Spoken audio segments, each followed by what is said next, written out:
लोक निर्माण विभाग के मंत्री विक्रमादित्य सिंह ने हमीरपुर में निर्माणाधीन बस अड्डा का निरीक्षण किया। इस दौरान उन्होंने लोक निर्माण विभाग के अधिकारियों व बस अड्डा की प्रगति रिपोर्ट भी मांगी। जिस नक्शे पर अड्डा बनाया जा रहा है उसको भी मंत्री ने देखा तथा कार्य पर संतोष जताया। उन्होंने कहा कि बस अड्डा के लिए अभी तक 60 करोड़ रुपए का बजट प्रस्तावित है। हालांकि बाद में ज़रूरत मुताबिक इसके बजट में वृद्धि संभव है। उन्होंने बताया कि यह बेहतर स्तर का बस अड्डा होगा। एचआरटीसी के द्वारा पीडब्ल्यूडी के माध्यम से इसका निर्माण करवाया जा रहा है। इसके बन जाने से हमीरपुर शहर में वाहनों का आवागमन कम होगा, जिससे लोगों को सुविधा मिलेगी।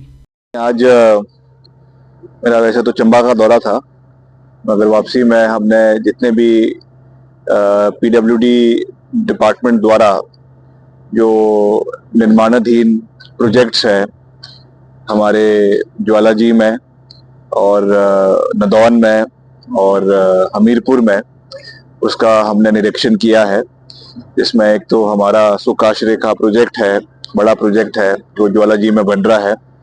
उसका भी साइट का मैंने विजिट किया है और बहुत अच्छे स्तर पे उसका काम हो रहा है और मुझे विश्वास है कि अगले साल भर के अंदर, साल डेढ़ साल के अंदर उसका कार्य पूरा हो जाएगा।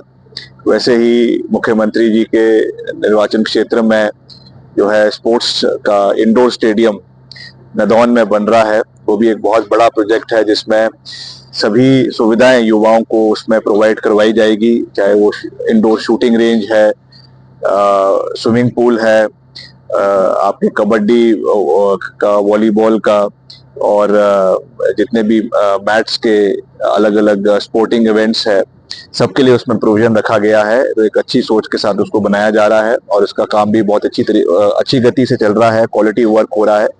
और उसी तरीके से जो हमारा जिले का मुख्यालय है हमीरपुर, वहाँ पर जो ये बस स्टैंड का कार्य यहाँ पे जो है इसका काम भी चला हुआ है। एचआरटीसी इसका जो है काम करवा रही है, पीडब्ल्यूडी इसका एग्जीक्यूशन कर रही है और करीबन अभी इसका एस्टिमेट करीबन 60 करोड़ का है, मगर इसका एस्केलेशन आने वाले समय में होगा और उसका एडिशनल बजट का प्रावधान भी सरकार करेगी और जल्द से जल्द ये बनकर तैयार हो, क्योंकि जो 4 लेन का कार्य भी यहाँ चल रहा है एनएचएआई के माध्यम से और जो बेटर कनेक्टिविटी के लिए और हमीरपुर शहर को डीकंजेस्ट करने के लिए ये बस स्टैंड बहुत महत्वपूर्ण है। बड़े लंबे समय से ये एक प्रपोजल था एचआरटीसी का कि ये बनना चाहिए, उसको वर्तमान सरकार पूरा कर रही है।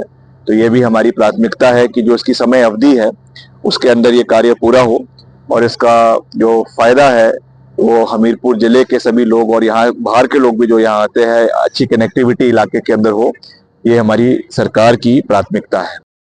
नहीं, सड़कें तो देखिए कई बीच में सड़कें हैं जिनका मेंटेनेंस का कार्य लगातार जो है वो चल रहा है। अभी हमारा नया बजट पेश होगा और उसमें हमने एनुअल मेंटेनेंस प्रोग्राम के तहत प्रदेश के हर क्षेत्र को बजटरी प्रोविजन करवाया है। कई जगहों पे जहाँ पे कोई ब्लैक स्पॉट्स है उनके रखरखाव के लिए भी हमने अलग से बजट का प्रावधान करवाया है। नई सड़कों का निर्माण भी हो रहा है। तो अभी प्रदेश के अंदर करीबन 35,000 स्क्वायर किलोमीटर सड़कें प्रदेश में बन चुकी है। हम एक बहुत बड़ा जाल तो पूरे प्रदेश में सड़कों का है। अब उसमें जो है मेंटेनेंस का चैलेंज निश्चित तौर से रहता ही है, चाहे वो एनएच की सड़कें हैं, चाहे वो स्टेट की सड़कें हैं, चाहे वो लिंक रोड्स है। तो उस पर हम लगातार उसका प्रयास कर रहे हैं कि क्वालिटी को इम्प्रूव किया जा सके। उसके लिए मैं खुद हम प्रदेश के अलग अलग क्षेत्र का दौरा भी कर रहे हैं, हम इसका रिव्यू बैठक्स भी कर रहे हैं। तो पूरा प्रयास जो है वो हो रहा है और अभी मैं जल्दी जो हमारा हमीरपुर मंडी एनएच है उसका भी मैं निरीक्षण करूंगा। मैंने उसके लिए जो यहाँ के विधायक है उनसे सबसे बात करी है और इसकी एक अलग से हमीरपुर जिला के जो हमारे डिप्टी कमिश्नर है उनकी अध्यक्षता में एक कमेटी भी बनाई गई है और हम इसका निरीक्षण जो है वो आने वाले समय में, अभी निकट भविष्य में हम करेंगे, क्योंकि इसकी बहुत कंप्लेंट्स, हालांकि कार्य जो है ये केंद्र सरकार द्वारा मॉर्थ द्वारा इसको करवाया जा रहा है, मगर उसमें काफी लोगों की कंप्लेंट्स धर्मपुर क्षेत्र में भी है, सुजानपुर क्षेत्र में भी है, मंडी के कोटली इलाके में भी है। तो उसका भी हम निरीक्षण करेंगे और उसको भी जल्द से जल्द पूरा हो। बाकी जैसा मैंने कहा जो स्टेट रोड्स है उनके लिए भी बजट का प्रावधान किया जा रहा है, उनकी मेंटेनेंस हो। हमीरपुर जिला की जो भी ऐसी सड़कें हैं, मैं उनका एक रिपोर्ट हमारे चीफ इंजीनियर साहब से मंगवाऊंगा, और जहां जहां पर भी उसमें एडिशनल बजट की आवश्यकता है उसको हम देंगे।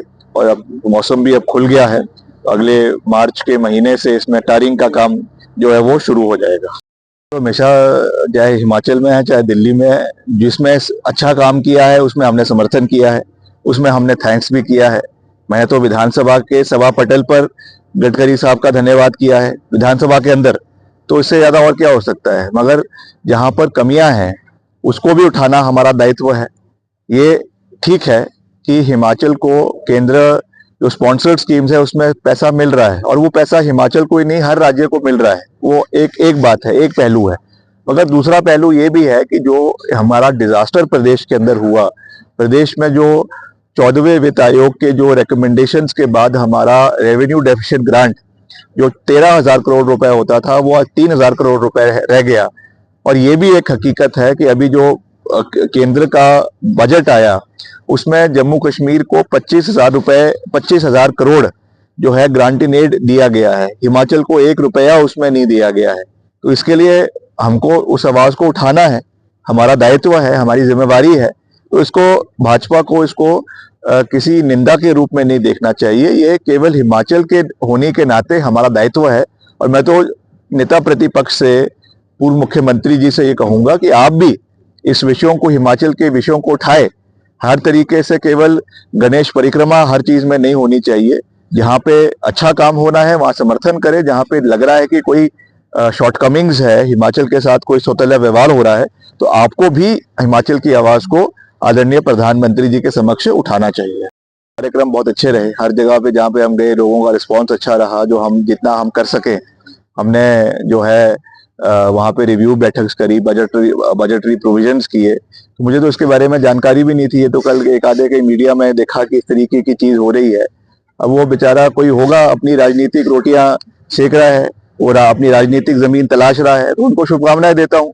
तो राजनीति में सब चीजें चलती है, पर हम तो एक मकसद से गए हैं और वो मकसद जारी रहेगा, प्रदेश का विकास जारी रहेगा, हर परिस्थिति में जारी रहेगा। और विरोध भी होना चाहिए, मैं नहीं कह रहा हूँ। देखिए, डेमोक्रेसी में सबको अपना बात रखने का अधिकार है, मगर बात एक संयम तरीके से, बात एक जो है रिस्पॉन्सिबल तरीके से रखे तो उसको जनता भी उस चीज को अप्रिशिएट करती है।